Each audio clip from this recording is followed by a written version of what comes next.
سورۃ الاحزاب کی آیت نمبر 53۔ الحمدللہ وکفی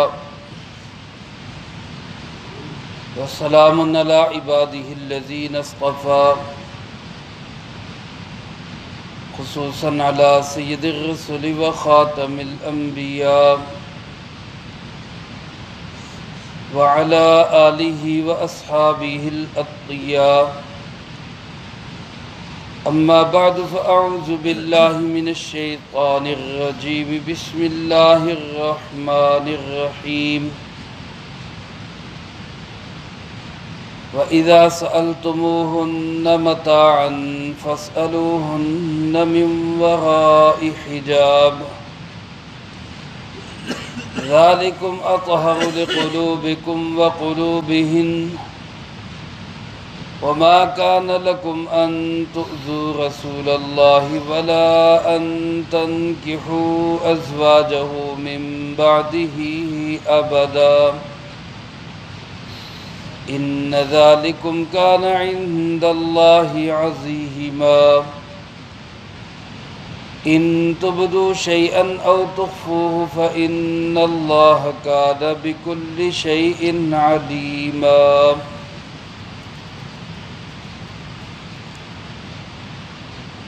وَإِذَا سَأَلْتُمُوهُنَّ مَتَاعًا، اور جب تم ان سے سوال کرو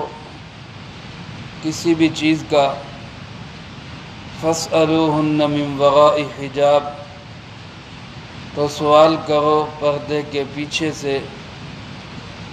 ذَلِكُمْ أَطْهَرُ لِقُلُوبِكُمْ وَقُلُوبِهِنَّ، یہ زیادہ پاکیزگی کا سبب ہے تمہارے دلوں کے لیے بھی اور ان کے دلوں کے لیے بھی۔ وَمَا كَانَ لَكُمْ أَن تُؤْذُوا رَسُولَ اللَّهِ، اور کوئی گنجائش نہیں ہے تمہارے لیے کہ تم تکلیف پہنچاؤ رسول اللہ صلی اللہ علیہ وسلم کو، وَلَا أَن تَنكِحُوا أَزْوَاجَهُ مِن بَعْدِهِ أَبَدًا، اور نہ ہی اس بات کی کہ تم نکاح کرو آپ صلی اللہ علیہ وسلم کی ازواج سے ان کے بعد کبھی بھی۔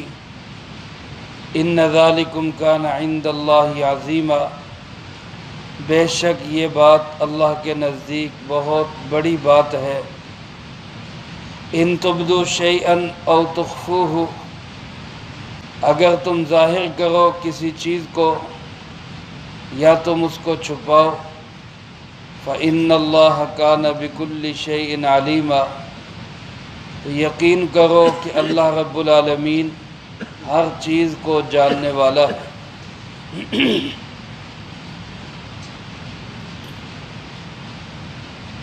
سورۃ الاحزاب کی اس آیت نمبر 53 کے کچھ حصے کا بیان گزشتہ درس میں ہو چکا ہے۔ دوسرا حصہ ہے، پہلے حصے میں بھی اللہ رب العالمین نے کچھ ایسے آداب سکھائے ہیں کہ جن آداب کی رعایت رکھنے سے نبی کریم صلی اللہ علیہ وسلم کے لیے راحت ہوگی، آپ کے لیے سہولت ہوگی، آسانی ہوگی، اور اگر ان آداب کی رعایت نہیں رکھیں گے تو آپ کو تکلیف ہوگی، ایذا ہوگی، تنگی ہوگی، اور رسول اللہ صلی اللہ علیہ وسلم کو ایذا اور تکلیف اور تنگی پہنچانا یہ سخت گناہ ہے، اور اس سے بچنا یہ اس صورت مبارکہ کا مرکزی موضوع اور مضمون ہے۔ اسی کے مزید آداب یہ ارشاد فرمائے وَإِذَا سَأَلْتُمُوهُنَّ مَتَاعًا، جب تم ان ازواج مطہرات سے کسی بھی چیز کا سوال کرو، فَاسْأَلُوهُنَّ مِنْ وَرَاءِ حِجَابٍ، تو ان سے سوال کرو پردے کے پیچھے سے۔ ازواج مطہرات جن کو اسی صورت مبارکہ میں اللہ رب العالمین نے ماں کا درجہ دیا ہے، النبی اولیٰ بالمؤمنین من انفسہم وازواجہ امہاتہم، آپ صلی اللہ علیہ وسلم کی ازواج آپ کی آپ کی بیگمات وہ سب کی سب امت کی مائیں ہیں۔ اب کوئی بھی انسان یہ سوچ سکتا ہے کہ ماں سے تو پردہ نہیں ہوتا، روحانی اعتبار سے یہ بے شک ماں ہیں، لیکن ان سے پردہ بہرحال فرض اور ضروری رہا۔ صحابہ اکرام رضی اللہ تعالی مجمعین کو اس بات کا حکم دیا گیا کہ وہ ان ازواج مطہرات سے بھی بالخصوص پردہ کریں۔ حضرت سیدنا عمر فاروق رضی اللہ تعالیٰ عنہ ارشاد فرماتے ہیں، بخاری شریف میں یہ روایت موجود ہے، فرمایا 3 باتیں ایسی ہوئیں جو میرے دل میں آئی، میں نے ان کا اظہار کیا، اور اللہ رب العالمین نے انہی باتوں کو وحی بنا کے قرآن میں نازل کر دیا، یعنی میرے اور میرے رب کے درمیان موافقت ہو گئی۔ پہلی بات فرمایا، جب رسول اللہ صلی اللہ علیہ وسلم بیت اللہ کا طواف کرتے تو جہاں پہ ایک مقام ابراہیم بنا ہوا ہے، جن حضرات کو اللہ نے توفیق دی، اللہ مجھے آپ کو بار بار وہاں کی باادب حاضری نصیب فرمائے۔ بیت اللہ کے تھوڑا فاصلے پہ دروازے کے سامنے ایک چھوٹی سی گمٹی بنی ہوئی ہے، شیشے کا ایک گنبد سا بنا ہوا ہے، اس کے اندر ایک پتھر ہے جس پہ حضرت ابراہیم علیہ السلام کے قدموں کے نشانات ہیں۔ اس پتھر پہ کھڑے ہو کے انہوں نے بیت اللہ کو تعمیر کیا تھا، اس کو کہا جاتا ہے مقام ابراہیم۔ تو حضرت عمر رضی اللہ تعالیٰ فرماتے، میرے دل میں یہ خواہش پیدا ہوئی اور میں نے اس کا اظہار کیا کہ کاش ہم اس مقام ابراہیم کی جگہ پہ نماز ادا کیا کریں۔ تو اللہ رب العالمین نے یہی قرآن پاک میں وحی بنا کے نازل کر دیا، وَاتَّخِذُوا مِن مَّقَامِ إِبْرَاهِيمَ مُصَلًّى، مقام ابراہیم کو نماز کی جگہ بناؤ۔ چنانچہ اب کوئی بھی حاجی عمرہ کرنے والا جب وہ طواف سے فارغ ہوتا ہے تو اس کے لیے ضروری ہے کہ وہ طواف سے فارغ ہو کر مقام ابراہیم کے آس پاس جہاں جگہ ملے وہاں 2 نفل ادا کرے۔ دوسرا فرماتے، میں نے ایک دفعہ یہ خواہش کا اظہار کیا کہ اللہ کے محبوب صلی اللہ علیہ وسلم، آپ کی ازواج مطہرات عزت دار خواتین ہیں اور پاکیزہ اور عفیفہ خواتین ہیں، ہر فاسق فاجر نیک صالح ان کے پاس بے حجاب آ جاتا ہے، تو کہیں کیا ایسا کیوں نہ ہو کہ ان کے لیے پردہ لازم قرار دے دیا جائے۔ فرماتے میں نے خواہش کا اظہار کیا، اللہ رب العالمین نے یہ آیت مبارکہ نازل فرما دی کہ آئندہ ازواج مطہرات کے پاس کوئی بے حجاب نہ آئے، جب بھی کوئی بات، کوئی مسئلہ، کوئی سوال درپیش ہو تو پردے کے پیچھے سے ان سے گفتگو کرے۔ تیسرا فرماتے، میری موافقت ہوئی جب ازواج مطہرات میں سے بعض ازواج مطہرات نے ایک دوسرے کے ساتھ رشک کرتے ہوئے ایک دوسرے سے آگے بڑھنے کی کوشش کی، اور اس کی وجہ سے آپ صلی اللہ علیہ وسلم کو ناراضگی ہوئی، سورۃ تحریم میں جس کا ذکر ہے۔ تو میں نے اس وقت یہ کہا کہ اگر یہ ازواج مطہرات باز نہ آئیں اپنی ان باتوں سے تو ہو سکتا ہے کہ اللہ کے محبوب صلی اللہ علیہ وسلم ان کو طلاق دے دیں، اور الفاظ میرے بھی یہی تھے، عَسَىٰ رَبُّهُ إِن طَلَّقَكُنَّ أَن يُبْدِلَهُ أَزْوَاجٍ۔ اللہ پاک نے یہی الفاظ قرآن کریم میں وحی بنا کے نازل فرما دی۔ تو یہ حضرت عمر رضی اللہ تعالیٰ عنہ کی خصوصیات ہیں جن کی زبان پہ اللہ نے ہمیشہ کے لیے حق کو جاری فرما دیا۔ ان کے مزاج میں ایسی اللہ نے فطرت میں ایسی صفات رکھی تھی کہ آقا دو عالم صلی اللہ علیہ وسلم نے ارشاد فرمایا، اگر میرے بعد سلسلہ نبوت جاری رہتا تو نبیوں میں سے ایک نبی عمر بھی ہوتا، لیکن چونکہ اللہ نے سلسلہ نبوت ہی بند کر دیا، آپ خاتم النبیین ہیں، آپ کے بعد کوئی نبی نہیں، اس لیے حضرت عمر رضی اللہ تعالیٰ عنہ نبی تو نہیں لیکن نبیوں جیسی صفات رکھنے والے انسان۔ تو بہرحال اللہ پاک نے یہ حکم دیا، ازواج مطہرات کا ادب بھی ہے اور پوری امت مسلمہ کے لیے یہ حکم ہے کہ کبھی کسی خاتون کو کسی مرد کے ساتھ غیر محرم کے ساتھ یا کسی مرد کو غیر محرم خاتون کے ساتھ کوئی گفتگو کوئی مسئلہ ہو تو اس کو بے حجابی کے ساتھ یا اس طرح کے بے حیائی کے انداز میں نہ ہو، ایک مہذب اور شریفانہ طریقے کے ساتھ، سنجیدگی کے ساتھ۔ یہ جو آج کل یونیورسٹیز میں، کالج میں اور اسی طرح دوسری جگہوں پہ مخلوط شادیوں کی محفلوں میں اور بالخصوص گھروں کے اندر بے حجاب خواتین کا آپس میں ایک دوسرے کے ساتھ، مردوں کے ساتھ مذاق اور پھر اس میں جو ہے ہنسی اور دوسری چیزیں شامل ہے، یہ اسلامی مزاج کے بالکل خلاف اور بہت سارے خطرات کا دروازہ کھولنے کے لیے یہ چیز بہت بڑا ہتھیار ہے، شیطان کا بھی اور باطل اور دشمن کا بھی۔ اللہ ہمیں اس بے حجابی سے محفوظ فرمائے۔ اللہ پاک فرماتے ہیں کہ جب بھی کبھی ضرورت پیش آئے، اور یہ دیکھیں میرے دوستو، یہ حکم دیا جا رہا ہے صحابہ اکرام رضی اللہ تعالیٰ مجمعین، جو کائنات میں سب سے پاکیزہ مرد ہیں، سب سے پاکیزہ مرد ہیں اور سب سے زیادہ بہترین عفت والے، عصمت والے، عزت والے اور انتہائی شریف النفس انسان تھے۔ اور یہ حکم کن کے متعلق دیا جا رہا ہے؟ ازواج مطہرات کے متعلق، جن کی پاکیزگی، عفت، طہارت آسمان کے فرشتوں سے بھی زیادہ ہے۔ آج کے مرد اور عورتیں یہ کس بات کی مولی ہے، ان کے لیے یہ حکم ان کی نسبت بھی زیادہ شدید ہے کہ یہ اس کا اہتمام کرے۔ اللہ ہمیں سب کو اس کا اہتمام کرنے کی توفیق نصیب فرمائے۔ بعض اوقات ضرورت پڑتی ہے کسی بڑے مقصد کے لیے، بعض چھوٹی چیزوں کو صرف نظر کرنا پڑتا ہے، جیسا کہ ہم لوگ حج کے لیے جاتے ہیں۔ اب کوئی شخص اس لیے حج کے لیے نہ جائے کہ جناب حج کے لیے جاؤں گا تو جہاز میں بیٹھوں گا، ایک ہوسٹس سے سامنا ہوگا، تو لہٰذا میں نے جانا ہی نہیں ہے تاکہ میرا اس سے اختلاط ہی نہ ہو، ضرورت ہی نہ پڑے۔ تو یہ بعض چھوٹی چیزیں ہوتی جن کو صرف نظر کرنا پڑتا ہے ایک بڑے مقصد کے لیے، تو وہاں پہ سنجیدگی، وقار، عزت، عفت کا خیال رکھنا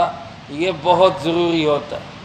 اگر بندہ یہ سمجھے کہ جی اب اجازت تو ہو گئی ہے تو لہٰذا اب جو مرضی کرتے رہو، تو میرے محترم دوستو وہ پھر بہت سارے فتنوں کا دروازہ کھولنے کا سبب بن جاتا ہے۔ اس لیے ایسی تمام چیزوں سے بہت احتیاط کی ضرورت ہے۔ دوسری بات اللہ پاک نے یہ ارشاد فرمائی کہ اس میں تمہارے دلوں کی بھی پاکیزگی ہے، ازواج مطہرات کے دلوں کی بھی پاکیزگی ہے، یعنی صاف ستھرے دل تو پہلے ہی ہے، مزید پاکیزگی یہ ہے کہ اس کا بھی اہتمام کیا جائے۔ اسی سے پتہ چلتا ہے کہ یہ معاشرہ سٹیپ بائی سٹیپ سیدھا ہوتا ہے۔ یعنی اگر آج کے اس ماحول کے اندر جس میں انتہائی بے حیائی کے مناظر ہیں، اگر ہم ایک سائیڈ پہ لے آئیں کہ جناب بالکل ایک انتہا کی طرف آ جائے، تو پھر ہم اس معاشرے کے اندر لوگوں کو دین کی طرف لا نہیں سکتے۔ تو بعض اوقات دین کی طرف لانے کے لیے بعض ایسے بھی ہمیں ماحول بنانا پڑتا ہے کہ تھوڑا سا اس کو جو ہے قبول کر کے تاکہ لوگ دین کی طرف راغب ہو جائیں، وہ دین کی طرف آنے والے بن جائیں۔ تو جب انتہائی پاکیزگی آئے گی تو پھر اس سے زیادہ پاکیزگی کی ضرورت رہے گی، اس سے بھی بڑی پاکیزگی کی طرف جانا ہے، کیونکہ یہ کوئی حد نہیں ہے، اس پاکیزگی اور طہارت کی کوئی حد نہیں کہ کوئی بندہ کہے جی میں بالکل پاک ہوں اور مجھے اس سے زیادہ پاکیزگی کی ضرورت نہیں۔ کوئی پہلے درجے کی پاکیزگی پہ ہوگا، کوئی درمیانی درجے کی پاکیزگی پہ ہوگا، کوئی آخری سٹیج پہ ہوگا۔ اللہ کے نبی علیہ السلام پاکیزگی کی انتہا پہ ہوا کرتے تھے۔ صحابہ کرام رضی اللہ تعالی مجمعین کا درجہ اس سے نیچے ہے، اور آج کے اس زمانے کے انسانوں کا درجہ تو اس سے بہت نیچے ہے۔ تو اس لیے اپنے اپنے ماحول کے لحاظ سے آگے بڑھنے کی ضرورت ہے۔ اللہ پاک ارشاد فرماتے وَمَا كَانَ لَكُمْ أَن تُؤْذُوا رَسُولَ اللَّهِ، تمہارے لیے اس کی بھی اجازت نہیں، ہرگز اس کی گنجائش نہیں کہ تم کوئی ایسا کام کرو جو رسول اللہ صلی اللہ علیہ وسلم کے لیے باعث تکلیف ہو، باعث اذیت ہو، ایسا کوئی بھی کام۔ اور بالخصوص آپ کی ازواج مطہرات،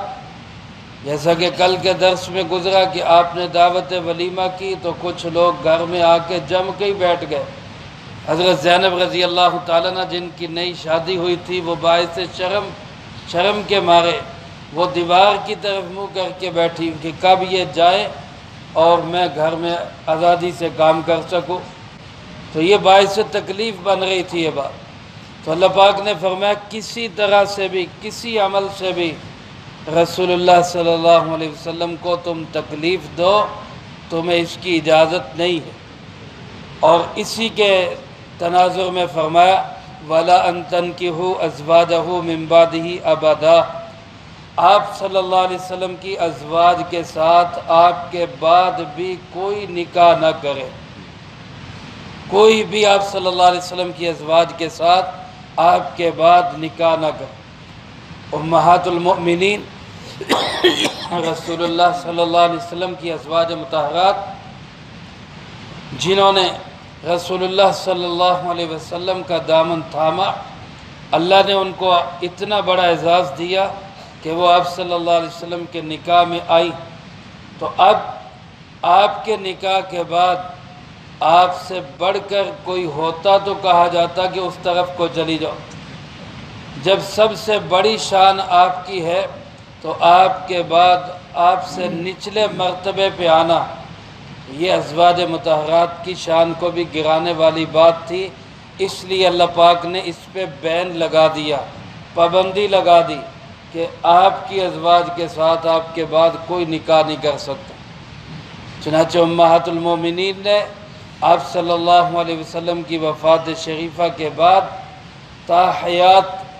بیوگی کی عالم میں بغیر شادی کے عفت اور عصمت کے ساتھ پاکیزہ زندگی گزاری۔ اب آپ کی ازواج مطہرات کے ساتھ نکاح کو کیوں منع کیا گیا؟ اس کی مختلف وجوہات علماء نے لکھی ہے۔ ایک وجہ تو یہ لکھی کہ اللہ پاک نے آپ کی ازواج مطہرات کو ماں کا درجہ دیا، آپ ماں ہیں، اگرچہ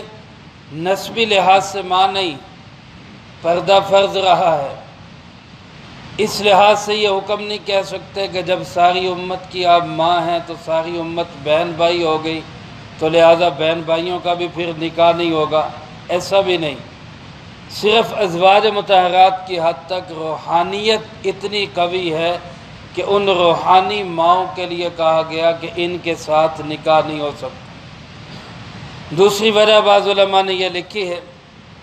کہ ازواج مطہرات کو اسی صورت کے شروع میں گزرا ہے چند رکوع پہلے کہ جب ازواج مطہرات نے خرچے کا مطالبہ کیا تو اللہ پاک نے ان کو فرمایا کہ بھئی یا دنیا لے لو یا اللہ اس کا رسول لے لو، اگر دنیا چاہیے تو آؤ تمہیں الگ کر دیتے ہیں، اور اگر اللہ اس کے رسول کی محبت چاہیے تو پھر جن حالات میں گزارا ہو رہا ہے انہی میں کرنا ہے۔ تو ازواج مطہرات نے سب نے، کسی ایک نے بھی دنیا کو ترجیح نہیں دی، بلکہ سب کی سب نے کس کو قبول کیا کہ ہمیں اللہ اس کے رسول صلی اللہ علیہ وسلم کا ساتھ چاہیے بس۔ تو جب انہوں نے اتنی بڑی قربانی دی تو اللہ پاک نے بھی ان کو اتنا بڑا اعزاز دے دیا کہ جنت میں بھی یہ نبی کریم صلی اللہ علیہ وسلم کی بیویاں بن کے رہیں گی۔ اب اگر ان کا نکاح آپ کے بعد کسی اور سے ہو جاتا تو پھر جنت میں یہ اسی کی ہوتی کہ آخری والے کے نکاح میں، جس کے نکاح میں ہوتی۔ حضرت طلحہ رضی اللہ تعالیٰ عنہ، ان کے متعلق آتا ہے کہ جب ان کی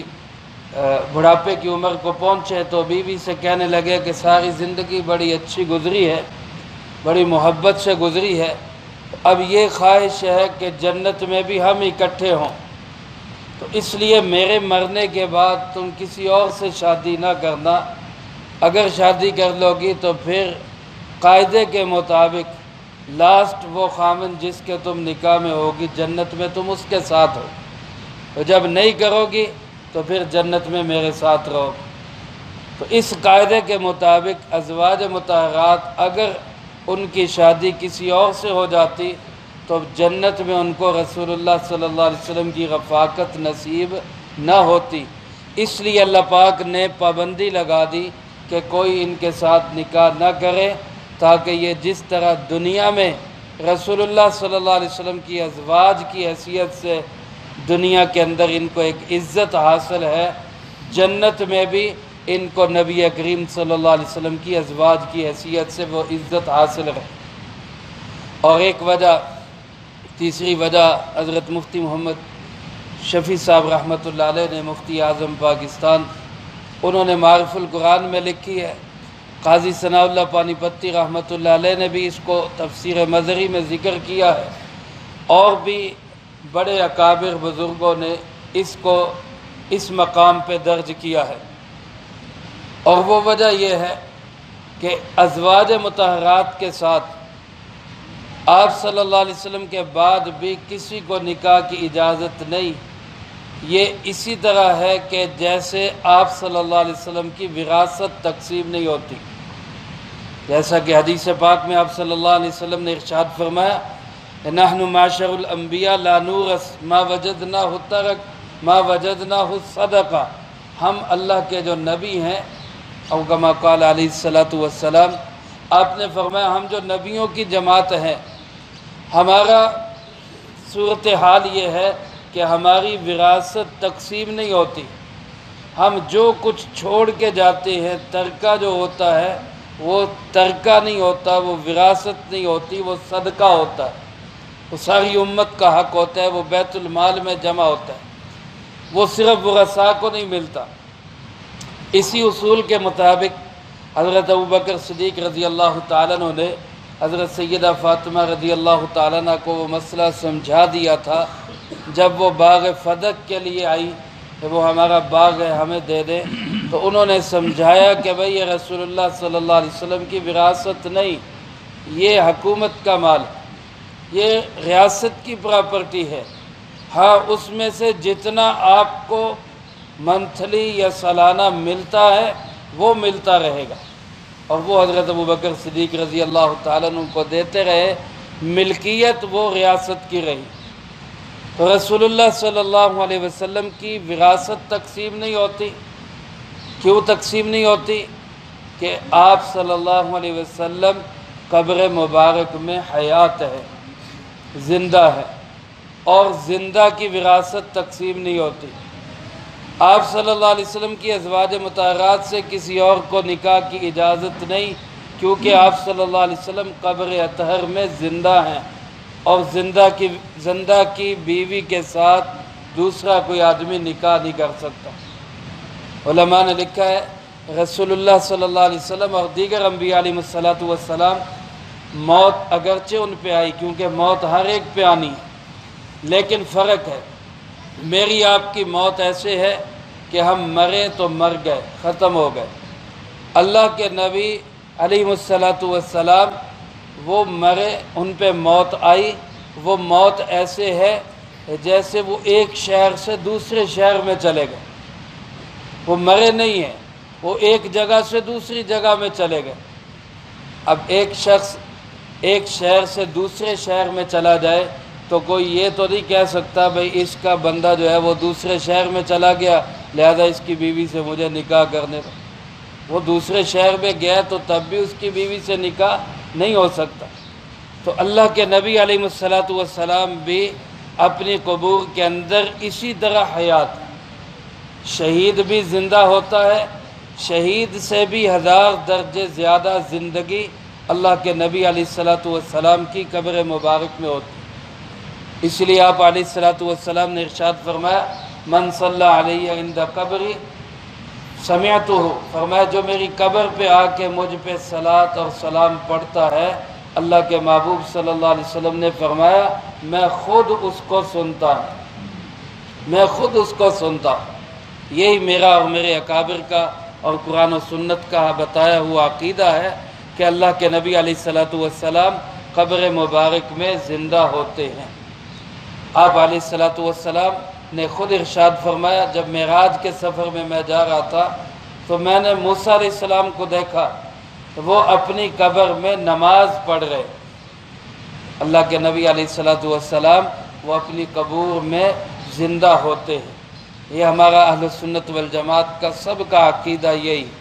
تو جب اللہ کے نبی زندہ ہیں تو ظاہر ہے زندہ آدمی کی بیویوں سے کسی کو نکاح کی اجازت نہیں ہوتی، تو رسول اللہ صلی اللہ علیہ وسلم کی ازواج سے بھی کسی کو بھی نکاح کی اجازت نہیں۔ ان کو باہر نکالو یار۔ اور ایک وجہ علماء نے یہ لکھی ہے ازواج مطہرات کے ساتھ کسی کو نکاح کی اجازت کیوں نہیں؟ آپ صلی اللہ علیہ وسلم نے جو زیادہ نکاح کیے، جب آپ دنیا سے پردہ فرما گئے تو اس وقت آپ کے نکاح میں 9 بیویاں تھیں، 2 باندیاں تھیں جن کو آپ نے آزاد کر کے نکاح کیا، گویا 11 بیویاں تھیں آپ صلی اللہ علیہ وسلم۔ تو یہ جو زیادہ نکاحوں کی اجازت آپ کو ہوئی ہے، یہ ہوئی ہے تبلیغ کے لیے، دین کی اشاعت کے لیے، کوئی کسی اور مقصد کے لیے نہیں تھی، صرف زیادہ نکاحوں کی اجازت تھی دین کی اشاعت اور تبلیغ کے لیے۔ تو اب اگر آپ کی وفات کے بعد ازواج مطہرات کسی اور کے ساتھ نکاح میں چلی جاتی تو آپ خود جانتے ہیں کہ کوئی بھی غیرت مند مرد یہ برداشت نہیں کرتا کہ اس کی بیوی کسی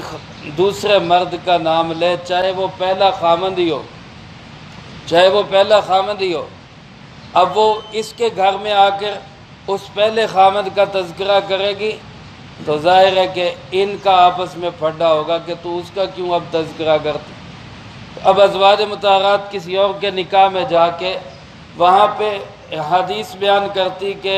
ہمارے پہلے شوہر رسول اللہ صلی اللہ علیہ وسلم نے یہ فرمایا، تو وہ آدمی ناراض ہوتا، لڑائی ہوتی، جھگڑے ہوتے اور تبلیغ میں رکاوٹ پیدا ہوتی، وہ بیان نہ کر سکتی، وہ رسول اللہ صلی اللہ علیہ وسلم کی حدیث کو پہنچا نہ سکتی۔ اس لیے نقطہ تبلیغ کے لیے، تبلیغ کو آگے پہنچانے کے لیے اور دین کی اشاعت کے لیے اللہ رب العالمین نے یہ پابندی لگا دی کہ ازواج مطہرات کسی کے ساتھ نکاح نہ کریں اور کوئی ان کے ساتھ نکاح نہ کرے۔ اور ایک بات یہ بھی ہے کہ خود رسول اللہ صلی اللہ علیہ وسلم آپ کو بھی یہ بات پسند نہیں، اور کسی بھی مرد کو یہ پسند نہیں ہوتی کہ اس کی بیوی اس کے بعد ہی صحیح کسی اور کے نکاح میں جائے۔ کوئی بھی مرد اس کو پسند نہیں کرتا، غیرت کے خلاف سمجھتا ہے، لیکن شرعی لحاظ سے باقی مردوں کا تو لحاظ نہیں رکھا گیا۔ وہ اگر طلاق دے دیں یا فوت ہو جائیں تو ان کی بیویوں کو اجازت ہے عدت کے بعد کسی سے نکاح کر لیں، لیکن رسول اللہ صلی اللہ علیہ وسلم کی اس طبی غیرت کا بھی خیال رکھا گیا کہ آپ کے لیے یہ بات باعث تکلیف ہو سکتی ہے، لہٰذا آئندہ کوئی بھی مرد ازواج مطہرات سے نکاح کا سوچے بھی نہ۔ اللہ پاک فرماتے ہیں ان ذالکم کان عند اللہ عظیما، یہ بات تم معمولی سمجھتے ہو، اللہ کے نزدیک یہ بہت بڑی بات ہے، بہت بڑی بات۔ بعض لوگوں نے دل میں سوچا اور بعض لوگوں نے اظہار بھی کیا کہ آپ صلی اللہ علیہ وسلم کے بعد آپ کی نسبت یا آپ کی ازواج مطہرات کا